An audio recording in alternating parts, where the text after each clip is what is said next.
تو پہلے پڑھیں گے اور پھر آپ کو خود بخود سمجھ میں آ جائے گا کہ ان 3 سوالوں کے ذریعے سے ہمیں کتنی اچھی بات سکھائی گئی ہے۔ ایک مرتبہ کا ذکر ہے کہ ایک بادشاہ کے دل میں یہ خیال آیا کہ اگر یہ بات معلوم ہو جائے کہ کسی کام کو شروع کرنے کا صحیح اور مناسب وقت کیا ہے، کن لوگوں پر بھروسہ کیا جائے اور کن لوگوں سے بچا جائے۔ کیا خیال آیا بادشاہ کے دماغ کے اندر کہ کسی بھی کام کو شروع کرنے کا مناسب وقت کیا ہے اور کن لوگوں پر بھروسہ کیا جائے اور کن لوگوں پر بھروسہ نہ کیا جائے، اور ناکامی سے بچنے کے لیے کس کام کو ضروری سمجھا جائے۔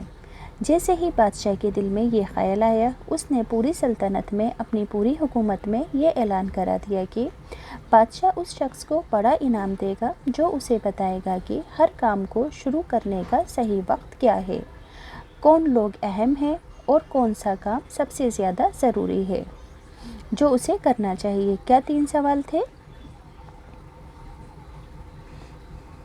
کہ ہر کام کو شروع کرنے کا صحیح وقت کیا ہے، کون لوگ اہم ہیں اور کون سا کام سب سے زیادہ ضروری ہے جو اسے کرنا چاہیے۔ بادشاہ کے اعلان کراتے ہی بادشاہ کے پاس بہت پڑھے لکھے لیکن اپنی اپنی سمجھ بوجھ کے مطابق سب نے الگ الگ جواب دیے اور بادشاہ کا مسئلہ حل نہ ہو سکا۔ بادشاہ نے کسی کو انعام نہیں دیا۔ اس نے طے کیا کہ وہ سلطنت کے مشہور ساتب سے ان 3 سوالوں کے بارے میں مشورہ کرے گا۔ بادشاہ معمولی لباس پہن کر جنگل میں سادھو سے ملنے کے لیے گیا، عام آدمی بن کر۔ بادشاہ نے دیکھا کہ سادھو اپنی کٹیا یعنی کہ جھوپڑی کے سامنے زمین گوڑ رہا تھا، یعنی کہ زمین کھود رہا تھا۔ زمین کھودتے کھودتے وہ بری طرح ہانپ رہا تھا سادھو۔ بادشاہ نے سادھو کے پاس جا کر کہا، میں تمہارے پاس اپنے 3 سوالوں کا جواب لینے آیا ہوں۔ کیا کہا بادشاہ نے سادھو کے پاس جا کر کہ میں تمہارے پاس اپنے 3 سوالوں کا جواب لینے آیا ہوں کہ میں یہ کیسے جان سکتا ہوں کہ صحیح کام کرنے کا صحیح وقت کیا ہے، وہ کون لوگ ہیں جن کی مجھے ضرورت ہے تاکہ میں ان لوگوں کو دوسروں کے مقابلے میں زیادہ افضل سمجھ سکوں، اور وہ کون سے ضروری معاملات ہیں جن پر فوری توجہ کی جائے۔ سادھو نے بادشاہ کے سوالوں کا کوئی جواب نہیں دیا اور پھر سے زمین کوڑنا شروع کر دی۔ بادشاہ نے سادھو سے کہا، معلوم ہوتا ہے کہ تم تھک گئے ہو، مجھے پھاوڑا دو، میں تمہارا کام کر دوں۔ سادھو نے بادشاہ کا شکریہ ادا کرتے ہوئے پھاوڑا اسے دے دیا۔ بادشاہ 2 کیاریاں گوڑ کر تھک گیا اور پھر اپنے سوالوں کا جواب سادھو سے طلب کیا، یعنی کہ سوالوں کا جواب مانگا۔ سادھو نے پھر کوئی جواب نہیں دیا۔ بادشاہ کو زمین کوڑتے کوڑتے شام ہو گئی، لیکن سادھو نے بادشاہ کے سوالوں کا کوئی جواب نہیں دیا۔ بادشاہ نے کہا، عقل مند آدمی، میں تمہارے پاس اپنے 3 سوالوں کا جواب لینے آیا تھا۔ اگر کوئی جواب نہیں دے سکتے تو کہہ دو، میں اپنے گھر واپس لوٹ جاؤں گا۔ سادھو نے بادشاہ سے کہا، دیکھو کوئی آدمی بھاگا ہوا آ رہا ہے، چل کر دیکھیں کہ وہ کون ہے۔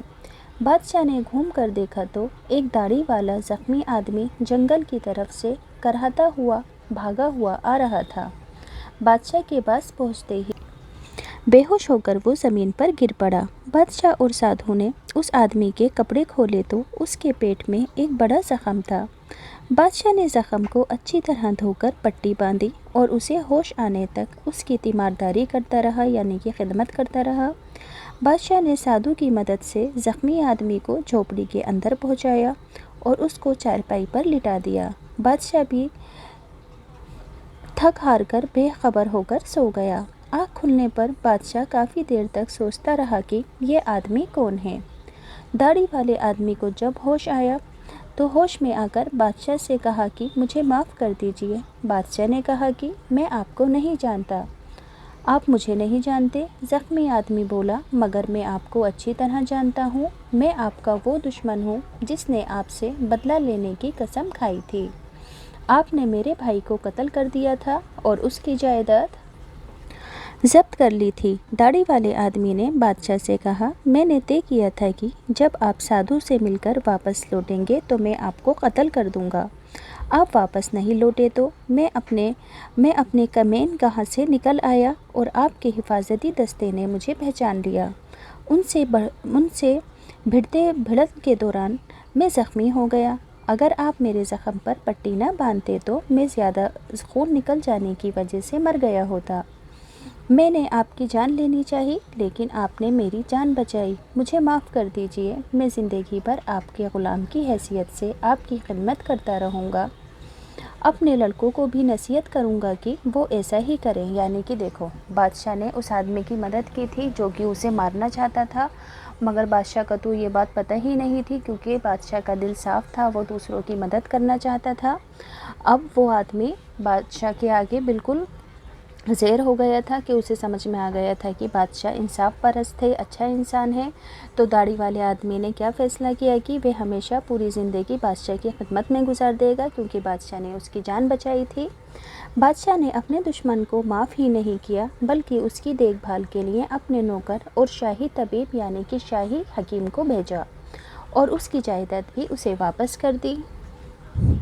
بادشاہ زخمی آدمی سے رخصت پا کر پھر سے اپنے سوالوں کا جواب لینے کے لیے سادھو کے پاس گیا اور کہا کہ میں آخری بار تم سے سوالوں کے جواب کی درخواست کرتا ہوں۔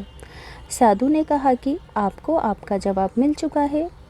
بادشاہ نے کہا، کیسا جواب؟ میں کچھ سمجھا نہیں۔ یعنی کہ بادشاہ حیران ہو گیا اور سادھو نے کیا کہا کہ آپ کو آپ کے تینوں سوالوں کا جواب مل چکا ہے۔